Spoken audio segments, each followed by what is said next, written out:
Assalamualaikum warahmatullahi wabarakatuh. Video ini selanjutnya yaitu masih tentang pembahasan menghafal Al-Quran dengan otak kanan. Di video sebelumnya kita membahas tentang makanan yang dikonsumsi dan yang harus dihindari oleh calon penghafal Al-Quran. Di pertemuan selanjutnya ini kita akan membahas tipe-tipe penghafal Al-Quran. Di bawah ini beberapa tipe penghafal Al-Quran yang harus kita ketahui. Seperti apa sih tipe kita? Temukan jawaban tipenya sebagai berikut. Langsung kita baca. Tipe visual. Ini adalah tipe orang yang banyak belajar dan memahami sesuatu dengan cara melihat buku, foto, video, diagram, serta berbagai materi visual yang menarik. Kalau kita termasuk tipe seperti ini, berarti kita harus banyak-banyak memperhatikan dan membaca supaya visualisasi halaman Al-Quran yang mau dihafalkan semakin menarik. Berikan highlight warna-warni dan catatan post-it. Itu tipe yang pertama, tipe visual. Tipe yang kedua, tipe auditory. Kalau kita termasuk orang yang mudah mengingat ucapan orang lain dan penjelasan verbal, maka kita termasuk tipe orang auditory.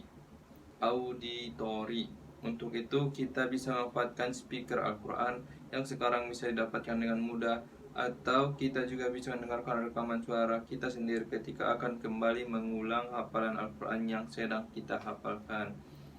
Tipe ketiga, tipe kinestetik. Jika kita termasuk orang yang belajar dengan mengandalkan aspek fisik dan gerakan, kita butuh memegang dan merasakan hal-hal yang kita pelajari, tidak sekedar melihat atau mendengar materinya. Biasanya akan lebih mudah menghafalkan dengan menggerakkan tangan sambil berjalan bolak-balik dan merasakan sendiri suara kita yang besar terdengar sampai ke telinga kita. Selain itu, bisa membayangkan kejadian yang di dalam Al-Quran yang sedang dihafalkan dengan gerakan seperti pantomim.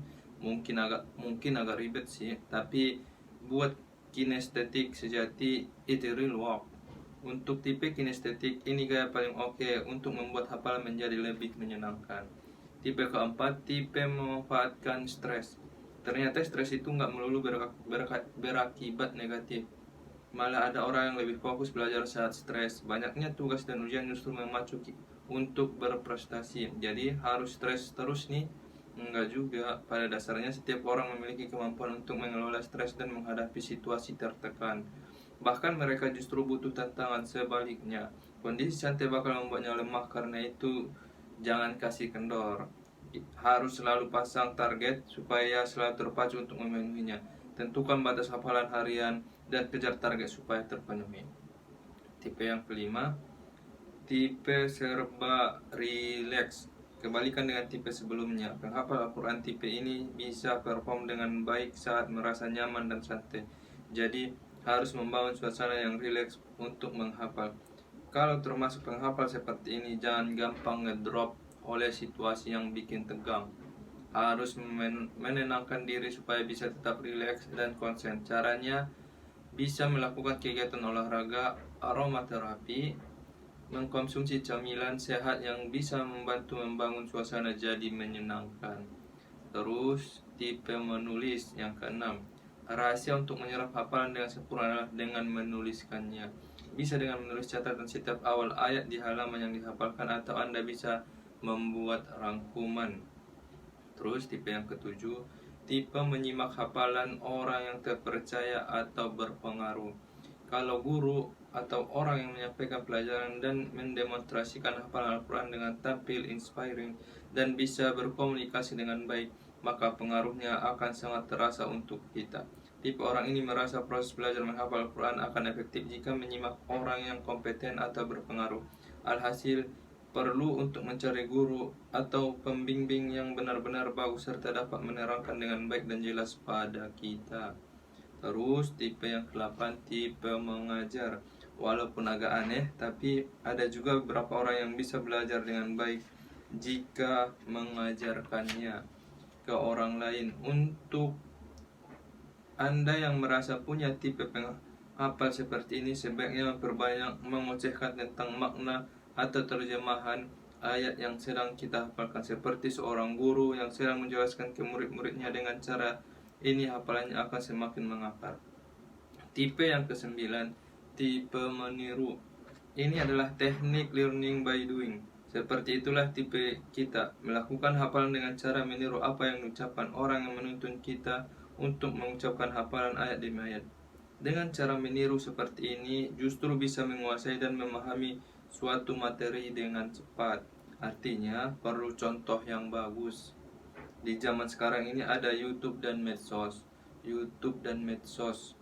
Perkembangan teknologi juga memudahkan untuk menemukan guru atau tutor untuk diikuti, atau bisa join belajar di OSP Learning Center supaya punya model yang baik untuk progres hafalan Al-Quran menjadi lebih terarah. Nah, termasuk tipe apa kita? Barang siapa yang memiliki kebiasaan di waktu tertentu untuk membaca dan menghafal Al-Quran, maka suatu hari nanti dapat menjadi seorang penghafal Al-Quran. Sekarang persiapkan diri kita untuk melakukan kegiatan menghafal Al-Quran. Itu adalah tipe-tipe penghafal Al-Quran. Ada 9 tipe. Jadi kita pilih atau sesuaikan dengan diri kita sendiri. Yang 9 tipe yaitu, diulangi lagi, yang pertama tipe visual, tipe auditori, tipe kinestetik, tipe memanfaatkan stres, tipe serba rileks, tipe menulis, tipe menyimak hafalan orang yang terpercaya atau berpengaruh, tipe pengajar, dan yang terakhir tipe meniru. Itu tergantung dari kita sendiri mana tipe-tipe kita. Terus mulailah dari sekarang kita mencoba menghafal Al-Quran sedikit demi sedikit. Otak kanan bersifat long term memory, ingatan jangka panjang, yang langsung terhubung pada pikiran bawah sadar manusia yang sangat peka pada gambar, musik, imajinasi, perasaan, emosi, kreatif, inovatif, dan intuitif.